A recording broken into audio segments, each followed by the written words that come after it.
jërë ngeen jëf chers internautes de Sport Life 221 ñi ngi leen di nuyu di leen jaajëfal ñi ngi amaat mbégte bu yaatu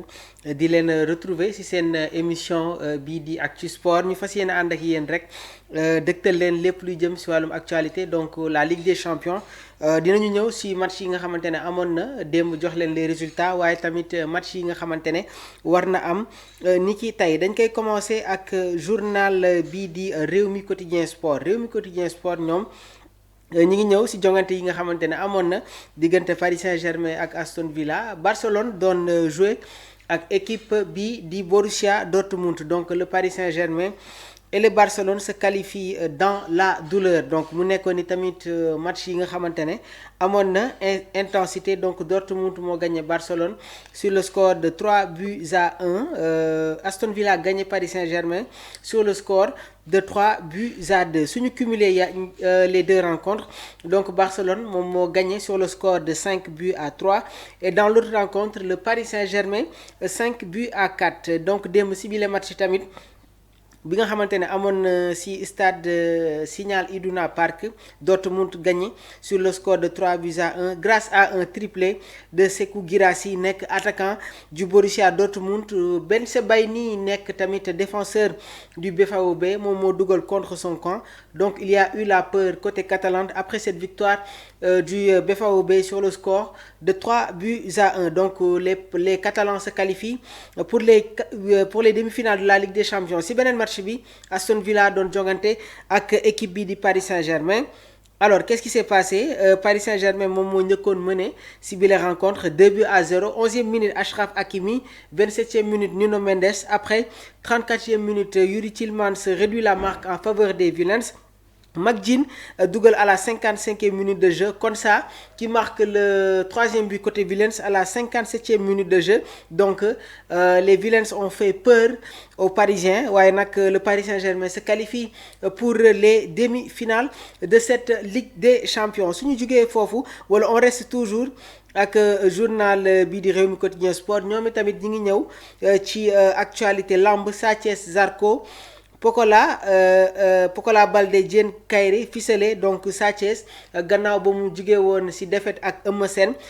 ficelé nañu combat revanche bi nga xamante ne war na am digganteem moom ak Zarko Pokola Baldé wala jongante ak Diène Kaïré Pokola vainqueur sur sa récente sortie Diène Kaïré tamit moom dafa jugee ci défaite donc combat yi ficelé nañ ko mu nekk tamit des affiches étincelantes suñu jugee ci Rewmi Quotidien Sport ñu dem ci journal bii di Tribune Sport ñoom ñi ngi ñëw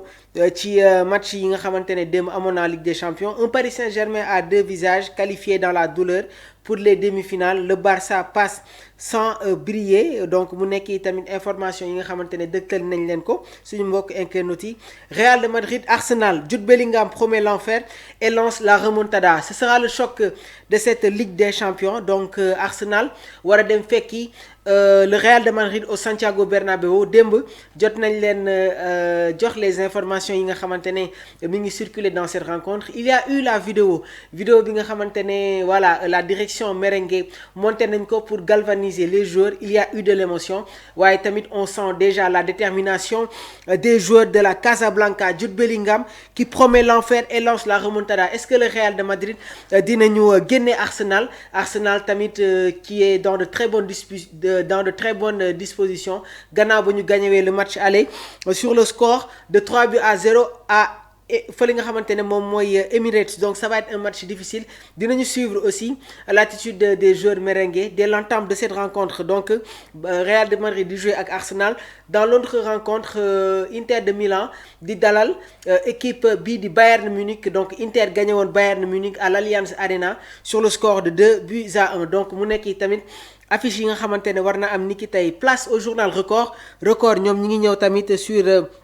les échos de la tanière inefficacité sur les balles arrêtées Koulibaly et Si, les têtes manquées, Kara toujours sans vrai successeur. Effectivement, il faut qu'on en parle. On a des problèmes au niveau du CPA, coup de pied arrêté. Le Sénégal n'est pas trop rayonnant malgré les grandes tailles yi nga xamante ne am nañ ko Kalidou Koulibaly, Moussa Niakhaté, Pape Alassane Gueye, Boulaye Dia. Donc nekk ñun ils sont aussi des joueurs yi nga xamante ne ils sont élancés de la taille waaye tamit avec une précision buy jógee sur Lamine Camara ak Pape Matar Sarr. Je pense que le Sénégal peut bien être dominant sur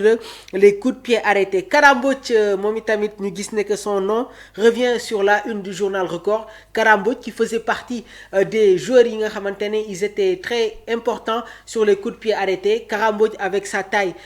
plus de 1m94 très athlétique, il a été rayonnant sur les CPA. Donc je pense que il faut que tamit ñu gën a liggéey ci wàllu boobu pour pouvoir dominer nos adversaires sur les coups de pied arrêtés. Voilà, Record tamit ñoom ba tey ñu ngi ñëw si match bi war a am diggante Real ak Arsenal, la folie au Bernabéu. Ça va être exceptionnel aujourd'hui. Ça va être exceptionnel. Il y aura de l'ambiance, il y aura de l'intensité. Est-ce que le mythe merengue va encore s'installer? Ñi ngi xaarani encore une fois la réaction des joueurs de la Casablanca et le système que va nous proposer Carlo Ancelotti. Pourquoi insister sur le système 4-4-2 alors que le Real de Madrid rayonne avec son système 4-3-3? Pourquoi faire jouer Federico Valverde comme arrière 3? C'est un match bi nga xamante ne il faut impérativement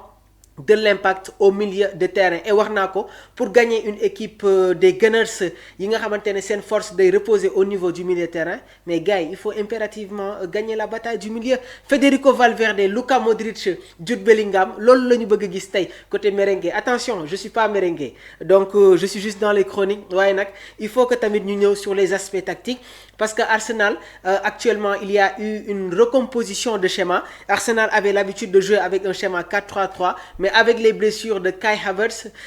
Arteta est revenu sur un schéma en losange. waaye tamit Mikel Merino qui est en train de prendre une autre attitude en jouant comme second attaquant. Donc ça va être du feu au Santiago Bernabéu. ñu ngi leen di jaajëfal bu baax di jaajëfal toute l'équipe de Sport Live 221. Omar Silla ak Ali ñu nekkoon dans la partie technique, Abdourahmane ñu nekkoon dans la coordination. En tout cas on espère encore voir du bon jeu aujourd'hui dans cette Ligue des Champions. ñu ngi leen di jaajëfal bu baax di saluer aussi